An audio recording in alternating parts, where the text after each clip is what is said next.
The IPC's confirmation of famine in Gaza City marks the first officially recorded famine in modern history in the Middle East.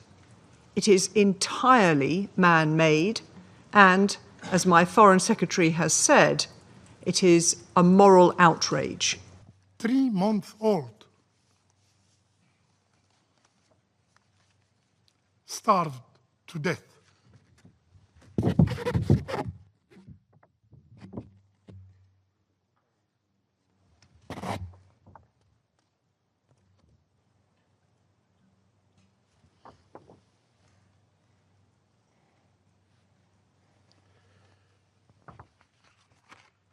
His mother, words cut deeper than any statistic.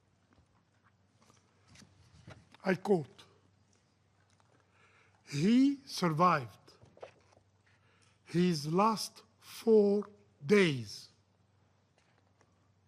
only on water infused with an ice, because no milk, no baby formula was available."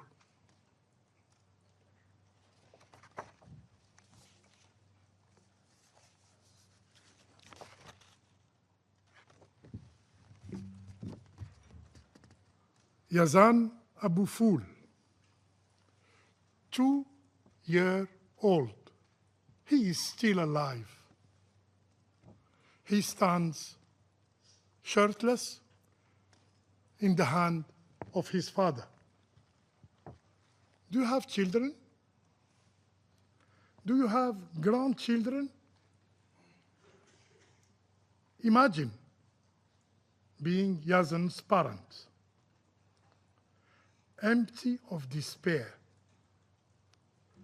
watching the candle of his life drop while powerless to help.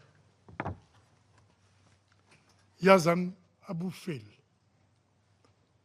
2-year-old. This is the reality. This is the grim reality.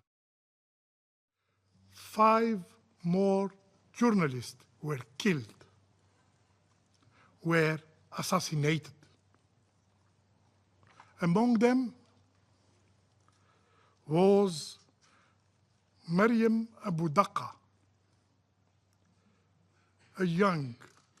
a beautiful mother. She was 33 years.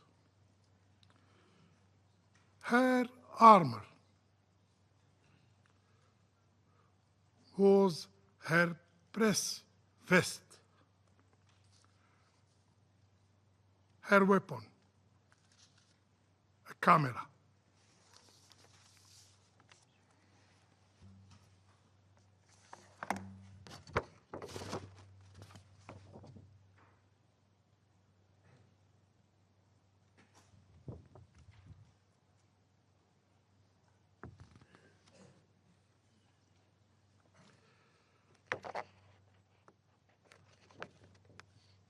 A few days before, she wrote on X a letter to her 13-year-old. His name is Yahya. In this letter, she left words that carry more weight than any official statement. And I quote, "Right, you are the heart and soul of your mother.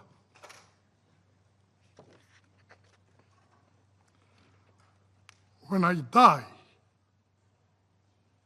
I want you to pray for me,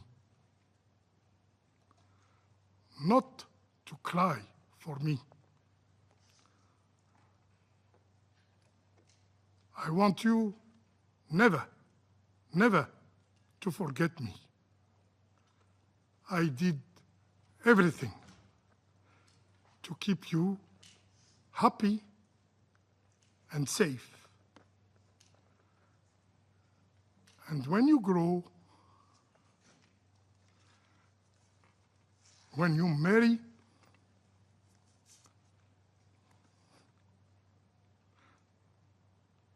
and when you have a daughter,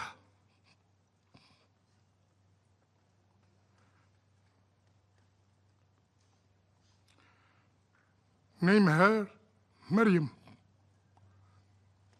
after me.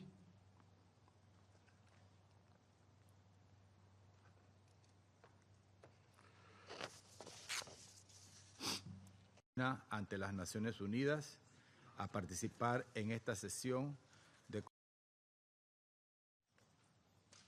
Pas un seul mot n'a été prononcé à l'égard de ces 20 vies humaines. Des vies humaines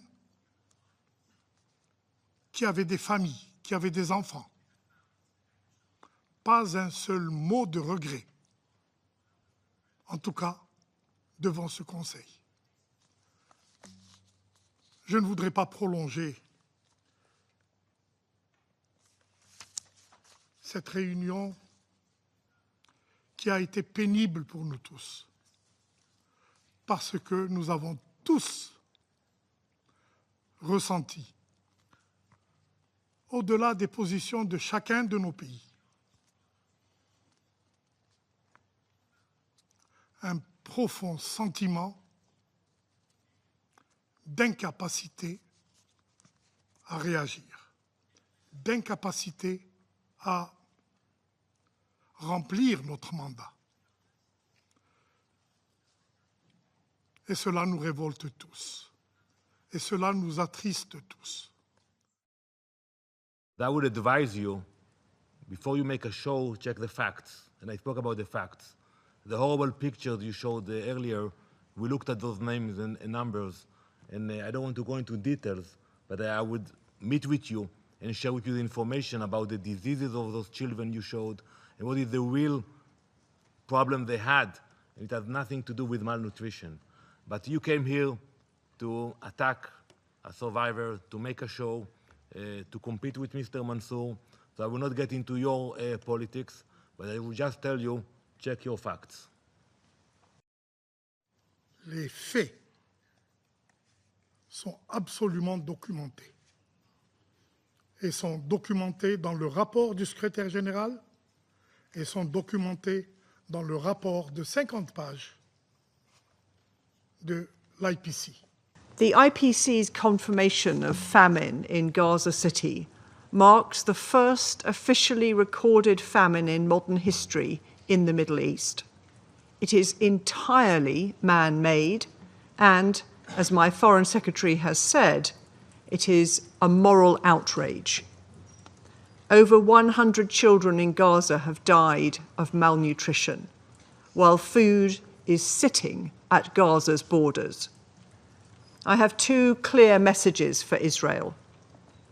Immediately lift restrictions and allow food, medical supplies and fuel to reach those in desperate need in line with international humanitarian law. And allow the UN and international NGOs to carry out their life-saving work without obstruction. It is also vital that international humanitarian law is upheld. Israel's attack on Nasser hospital this weekend, killing civilians, health workers and journalists, is appalling. We note the ongoing inquiry into this attack, and it is imperative that there are urgent and transparent investigations which hold those responsible to account in a meaningful way. Deputy Emergency Relief Coordinator, Masuya. That Hamas must be held accountable for their despicable actions and can have no future in the governance of Gaza. A ceasefire remains the best way to secure the release of all the remaining hostages. The Israeli government's plan to expand military operations in Gaza will only put them in further danger. We condemn this decision and urge Israel to change course. The United Kingdom opposes any actions which undermine the viability of the two-state solution and the long-term goal of Israelis and Palestinians living side by side in peace and security. President, now is the moment for the parties to redouble their efforts to secure an immediate ceasefire. This is the path to end the suffering in Gaza, secure the release of the hostages, and deliver a framework for lasting peace in the region.